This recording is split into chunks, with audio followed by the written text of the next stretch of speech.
Downpour by EmpyrealInvective.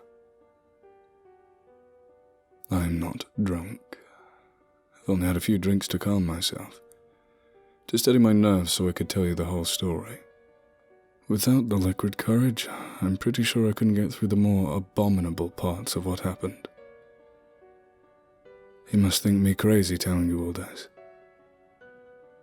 I thought the old Campesino was insane too when he first told me. I should have listened to him. But, of course, I didn't, and now it's too late. He is dead. I am not. I wish I could celebrate this fact, but I know that I will not be alive for much longer. After you hear my story, you will know why the thought of rain sends chills down my spine and makes my heart pound in my chest. I was working with a non-profit organization in Nicuragua in the city of Esteli. I worked in a clinic with other local doctors. My job was to organize the patients and to provide treatment that might otherwise be overlooked. The local doctors had the training to diagnose and treat injuries, but they were woefully uneducated about mental illness and coping with trauma. I worked in a clinic in Esteli for 1 year without problems. I earned a name for myself as handling the mental cases that the doctors saw as being beneath their expertise.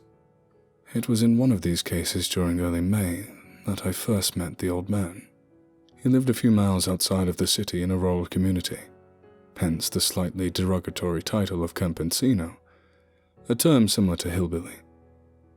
His daughter literally had to drag him into the clinic by the hand because of his guilt of seeking help. The doctor spent 5 minutes with him before referring him to me. I sent his daughter out of the room so I could talk with him and see if I couldn't find out what was the problem. He, of course, saw little reason to tell me the truth. The only thing I managed to learn that he was anxious about something before he clammed up and left the counseling room. I figured that I couldn't force him to tell me and went about my work. I didn't give much thought to the viejo until one of his friends visited me a week later.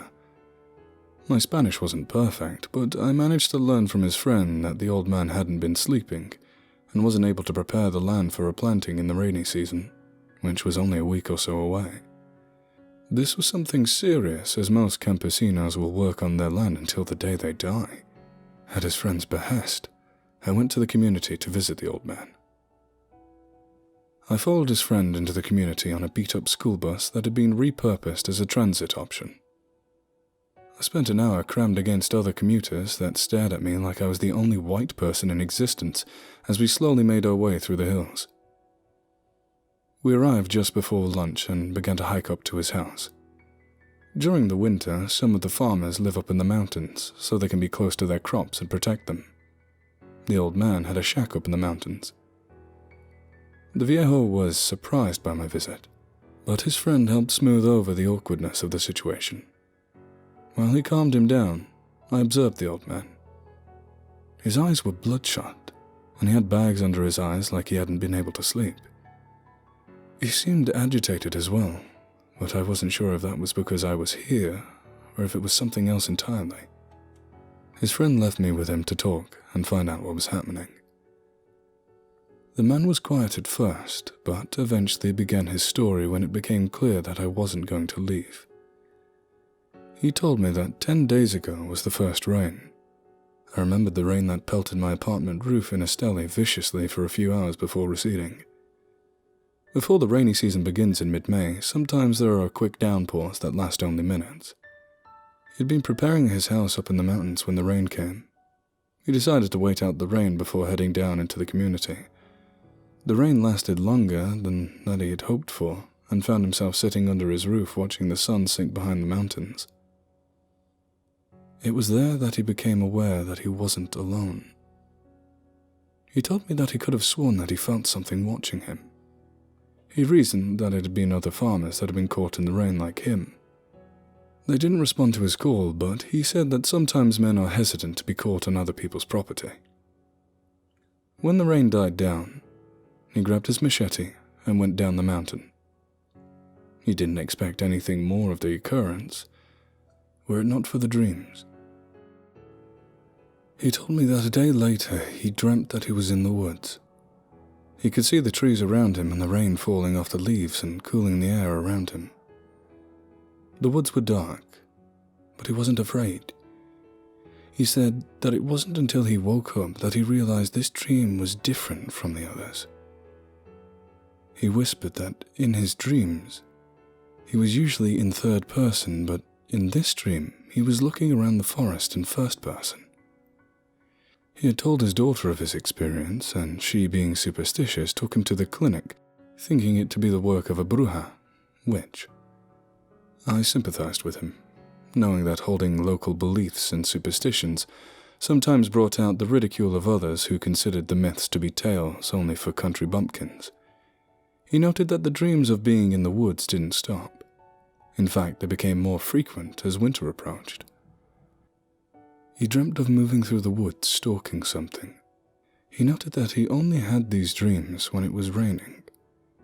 He whispered that there was something about the way he moved that unsettled him. His gait was more like a lumbering plod. The dream culminated a few days ago when he came across a chancho, pig, in his nightly foray. He watched as the pig squealed when he brought his big, meaty fist down on its head. He said in terror that the fist was almost as big as its head, and it reduced the poor pig's skull to a pulp similar to a rotten watermelon. It twitched spasmodically on the ground in death throes. He confided that he knew that it wasn't him in the dream, but something else. It was something that was hunting in the forest. Whatever it was had killed the pig in a single blow with a heavy, hirsute fist. He said that he hadn't been able to sleep after that dream. He was afraid of what he would see next. I told him the only thing that I could think of that his dreams were just dreams. I didn't take him seriously, but decided to leave the clinic number with him in case of the dreams got worse. I could tell he was disappointed that I didn't believe him, but I thought who could believe a story like that? You'd have to be insane to take dreams for reality. Right now I can tell that you don't believe me. I'm not angry, seriously, I'm not. I hope that by the end you will understand that what I'm telling you is true. I hope to God that I will not share the same fate as the old man. But I now think otherwise. I returned to Estelle with a story to tell my co-workers. There is no such thing as doctor-patient confidentiality, and chisme, gossip, reigns supreme. I thought nothing of the man's tale. It was something brought about after a night of binge drinking or horror movies. He was over-imaginative and nothing more. He'd probably never call, and eventually the dreams would go away. I continued with this line of thinking for a few days until one of the nurses told me that I had a message. It was, of course, from the old man. I went into the back room and played the message. After listening to it, I played it again, then again. Each time my heart beat faster and my stomach dropped lower. This was the best as I could translate it. Forgive me if the translation seems a bit garbled. He wasn't necessarily talking clearly or concisely when he made the call. It went, I dreamt again last night. Oh Christ, blood. I looked through that thing's eyes again. That creature is out there in the woods. I saw what it saw. Jesus Cristo. I saw my cabin. It was so close. It's coming for me. It's hunting me. I don't know what to do. For God's sake, help me. I called in the nurse to ask when the call was made. She informed me that it was made only a few days ago. I played the message for her and she blanched. She realized the urgency of the message. I asked if she had received any more calls from him, but she had not. I broke one of the rules of the clinic and used my cell phone to call the number. There was no answer. I called again, and a third time, but met with the same results. He clearly needed medical/mental attention. I felt like I was responsible for what had happened. I reasoned that he had lost his marbles and was now too frightened to go outside. His dreams had gotten worse. I searched the pharmacy and the clinic and couldn't find what I needed, so I went to an outside source I knew and picked up a few Valium. I'm no saint. I have my vices too. I decided I was going to go to the community and find the old man. I'd calm him down with some Valium and then convince him to seek some serious psychiatric help. What a fool I was. I arrived in the community at 10 in the morning and began to ask around for the old man's whereabouts. Most people's interest was piqued that a gringo was visiting, and after a few misleading conversations in which I was directed to a young girl's house in a vain attempt to play matchmaker, I managed to run into his daughter. She recognized me from the clinic and asked why I was visiting. I lied and said that it was procedure to check up on people that came in, and that I needed to speak to the viejo. She believed my story and told me that he'd gone up to his house in the mountain to be closer to the crops, so he could protect them from deer and less scrupulous farmers who would steal his beans and corn. He told me that the viejo went up into the mountains at the start of winter and wouldn't come down until harvest. At 1 o'clock, I decided to go up to the old man's shack and try to help him. I did my best to remember the path I had taken with his friend, but I must have got turned around somewhere because I arrived a few hours later at 3 o'clock. The sky had gone from grey to black. Thunder rolled in the distance. I just wanted to find the old man and get him off the mountain and try and calm him down. With luck, we would avoid most of the rain. I reached his house just as the first droplets began to fall. The door was open. I wasn't worried yet. It was common for people to leave their doors open in the campo. Most spent their time in front of their houses or in the back with their door open to welcoming guests. I called out to the old man, but didn't get a response. I called louder and approached the small house. Something didn't feel right, but I shut away the thought. The old man was probably in the woods nearby cutting wood to cook his dinner or something, I told myself as I approached the cabin. I stood in the doorway, and it was there that I knew my gut instinct had been right. The words, "Oye viejo," died on my lips as I looked over the ravaged room. What little was in the room had been scattered about like there had been a micro-hurricane localized inside. His wooden table was flipped over and the plastic chairs had been hurled around the room. The hammock had been torn from the support beam and laid on the ground. The support beam was cracked and it looked like it could fall at any second. The room was Spartan at best, but it looked like nothing was left untouched in the struggle. The most disturbing thing in that room was the machete that was buried into the wooden wall. It took 3 pulls to remove it from the wall. It had bit deep, and whoever had swung it was definitely panicked about something. I didn't have much experience, but I knew that whoever had ravaged the house was dangerous, and I didn't want to meet them without something in my hand. The sound of rain pouring on the tin roof pulled my attention away from the disheveled room. I looked around the door and saw the rain coming down in sheets. Winter was here, and it had no intention of letting up. I could barely see a few feet in front of me in the heavy downpour. I wouldn't be able to find the path back to the community. I would be stuck up here until the rain passed. I passed the time looking around the one-room building. He used the hammock as a bed, and there were a few stones on the floor with 2 metal pieces across the top and ashes beneath them that he used as a makeshift stove.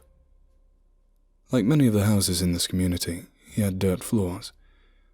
On closer examination, I found that the dirt had been clawed and displaced at spots. I followed the path as it started in the middle of the room and worked its way to the door. It was in the doorway that I found something that made me want to run screaming into the night.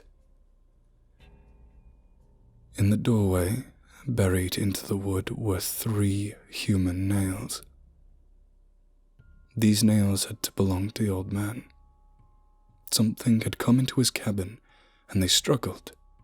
In the process, they did all the damage that I surveyed. The old man had been knocked down and dragged through the door. He had dug his nails into the doorpost in a vain attempt to keep himself grounded, but whoever was pulling him was too strong. He had broken his fingernails off in the door. I remember shouting, "Fuck this," as I ran into the rain. There was no way I was going to stay in that small house a minute longer than necessary. The rain had lightened up, and my visibility in the rain had drastically improved. I could now see 100 feet in front of me, through the pouring rain.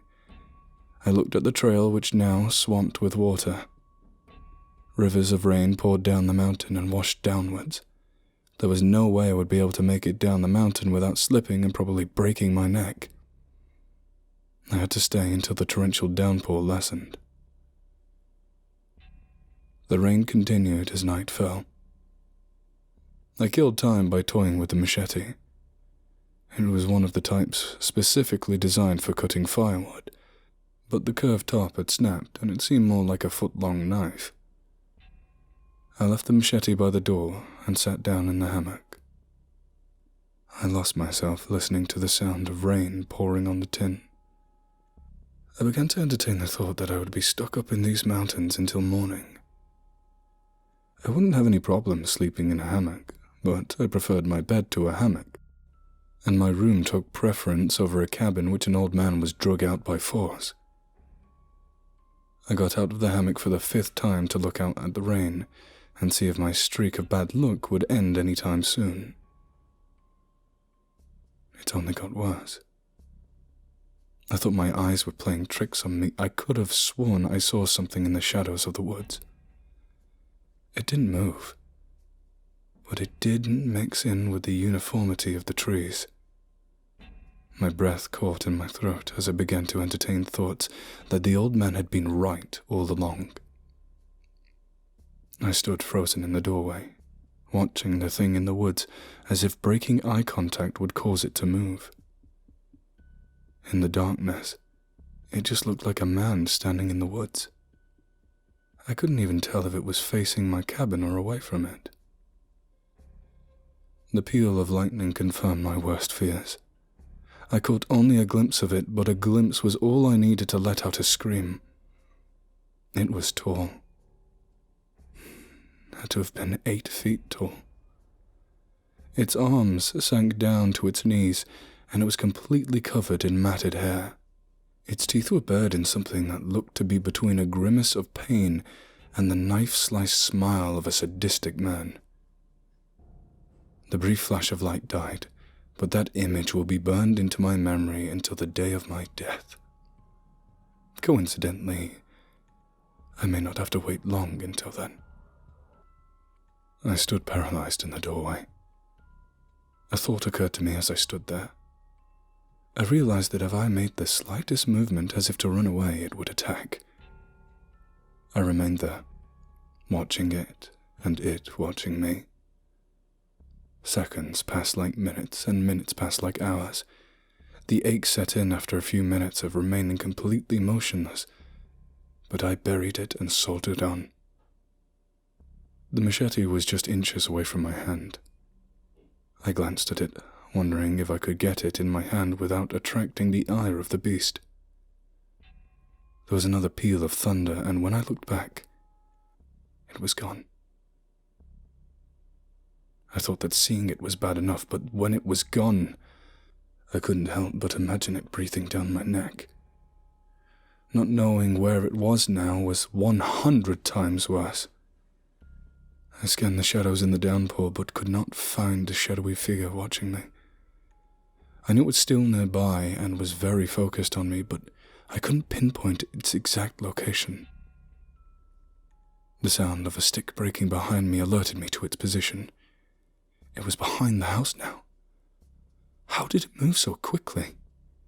It had stood stone still for minutes, and then in the blink of an eye, it was behind the house. I said a silent prayer to the God that I never acknowledged up until this point. I prayed that I would leave this run-down shack alive. There was nothing else I could do but pray.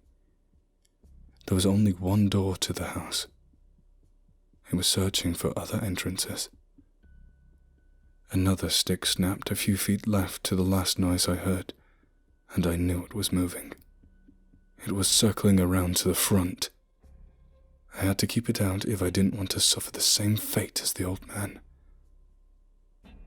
I slammed the door shut and slid across the bolt. The bolt was held in by a few nails in rotten wood. It was not the sturdiest of barricades. I could hear the creature breathing just a few inches away from the door. My heart was close to exploding out of my chest. The rain was weakening. I waited for it to try and enter the rundown shack.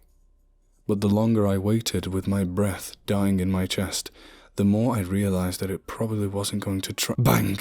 The creature struck the door, and by sheer luck the door held. The impact sent waves of recoil energy resonating through my now bruised shoulder. One hinge popped out of the wood and the bolt bent, but held fast. The rain was just now a patter on the roof. The creature gave a low, inhuman groan and began to walk away. I couldn't figure out why until I recalled the old man's words. He said that he only dreamt of the creature when it was raining. He only saw it in the first rain. The creature had some connection to the rain. Did it only hunt in the rain? I waited in silence and listened to the sound of the water dripping off the roof into the soaked ground. I decided then and there that I would go down the mountain in the dark, because if the rain picked up again, it would return for me. I fled into the dark night, tripping and falling, and didn't stop until I reached the village. I was taken in by a concerned villager, but no matter how hard he pressed the topic, he couldn't get me to talk. They say that they found a dent on the door bearing no mark of a human hand.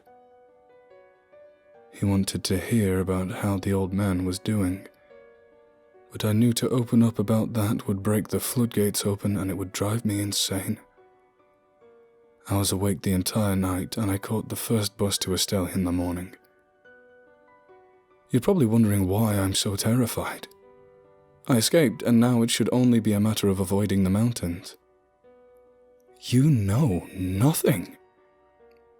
You wanted to learn why I get so panic-stricken at the first sight of dark clouds. That night, as I listened to the rain, I drifted off. I was always unable to resist the sound of rain hitting a zinc roof. I dreamt. Oh God, the things I dreamt. I saw something moving through the woods. It grabbed a tree and I saw its hairy fingers wrapped completely around the trunk. It scaled the tree with ease. The thick tree creaked under its weight, but it stayed upright. It crested the tree and looked out over its domain. There were woods all around it. The creature looked northward and through its eye, I saw Estelle. The creature dropped down to the ground and began to head in that direction. It was heading towards me. The old man was right. It was stalking him in his dreams. It was now stalking me. It would find me eventually. I could run, but it would always find me. The rain. It only moved in the rain. It wouldn't stop until it found me and did to me what it did to the old man. What it did to the viejo. You wanted to know why dark clouds make me tremble, and the thought of rain makes me want to piss my pants. It's because I know that the next rain, it will draw closer and closer to me. And today, it looks like the heaviest rain yet.